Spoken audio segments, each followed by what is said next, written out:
In my opinion, it is very important to have in mind two main goals. First, to implement a data-driven decision making and focus on human-machine collaboration. To implement a data-driven decision making in the context of future manufacturing, we have a lot of goals that we need to perceive. Leverage big data analytics to gain insights into production processes, customer preferences, and market trends. Use digital twins to create virtual replicas of physical assets, allowing for simulation and optimization of manufacturing processes. And implement real-time monitoring systems to track performance metrics and respond quickly to issues. In terms of human-machine collaboration, we need to provide continuous training programs to upskill our operators to be able to interact effectively with advanced technologies. But we also need to develop intuitive interfaces that make it easy for workers to control and interact with machines.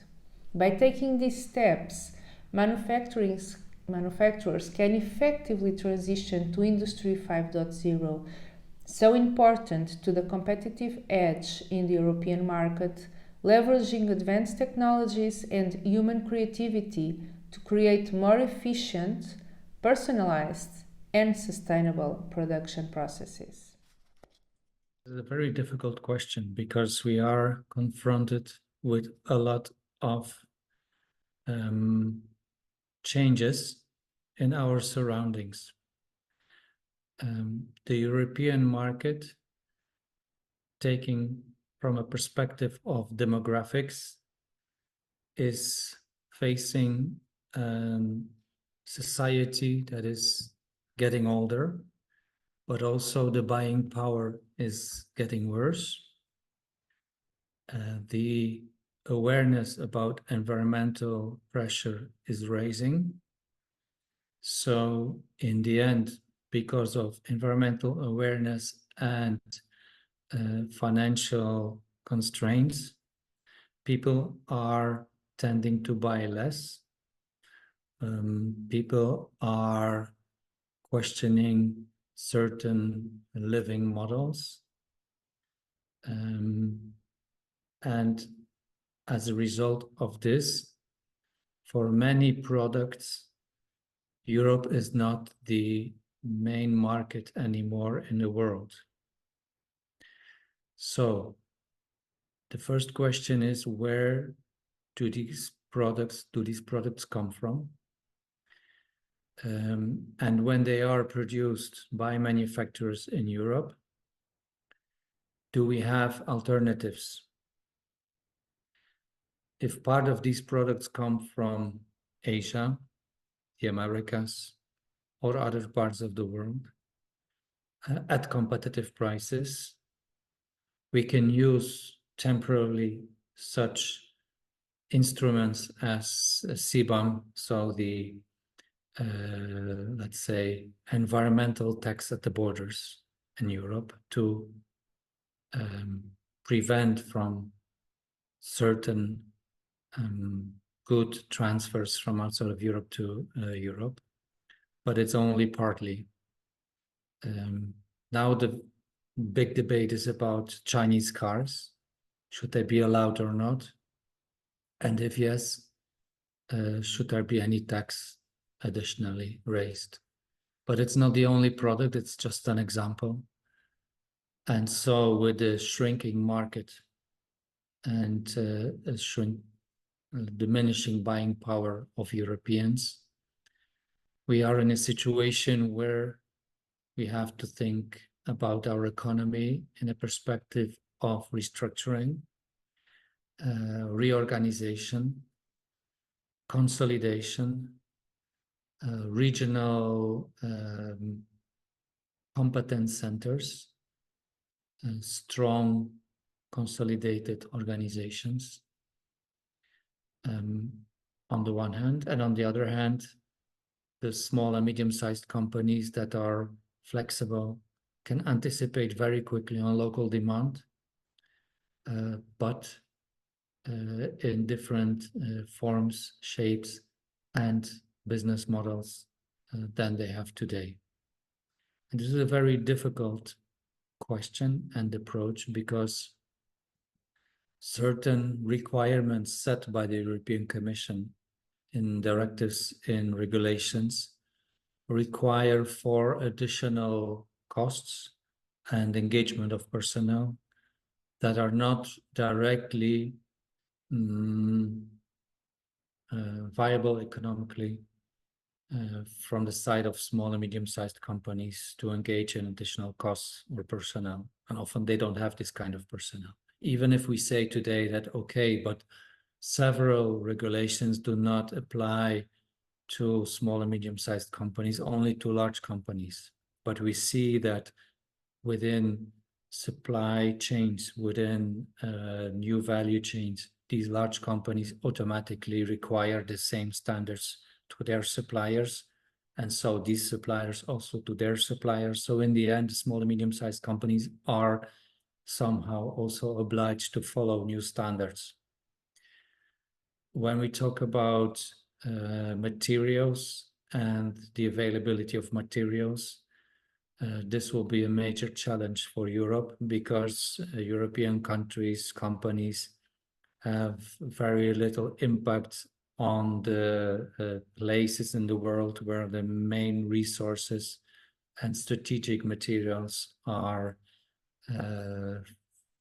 let's say, produced, created, and delivered to Europe.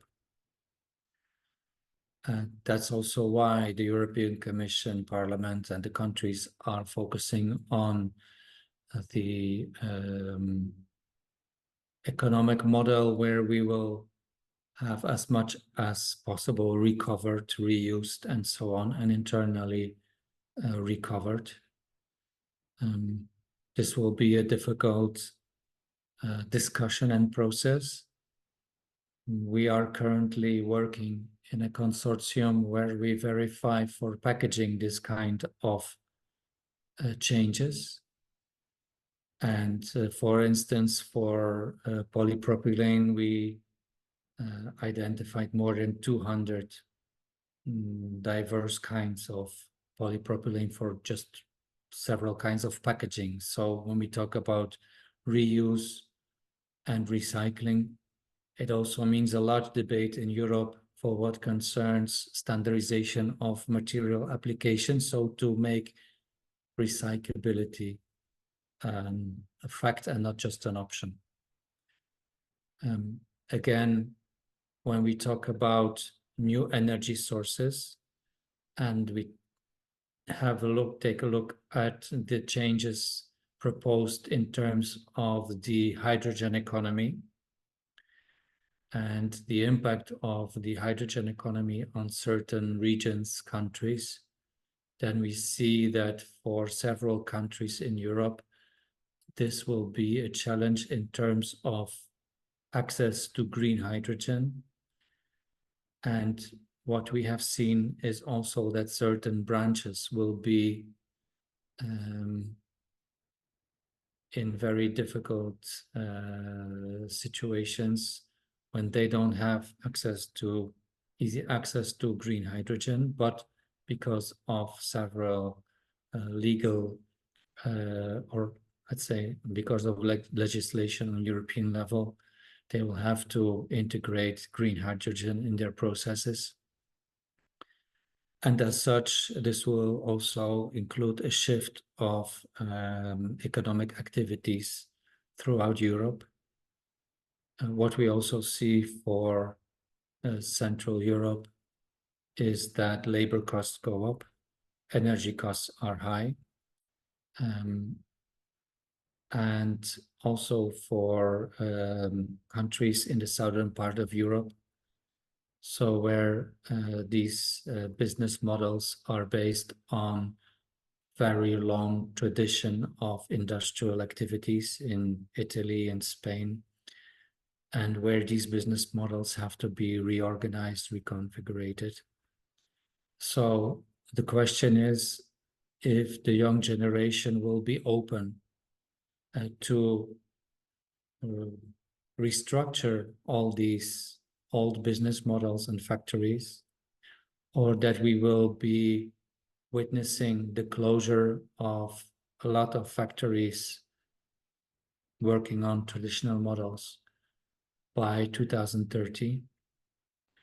And then the question is if they will be replaced by new, flexible, modern companies producing similar products, but according to new business models, or just that this part of economy in Europe will disappear and we will become, in, let's say, more than 60% reliant in these areas of products and countries outside of Europe.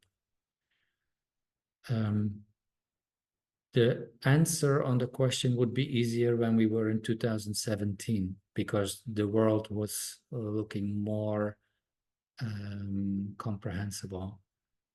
Now, when we see on the geopolitical level that Russia is cooperating with China, with Iran, with North Korea, India is still doubting if it would join, because yes, the relation between China and India is not really in good shape.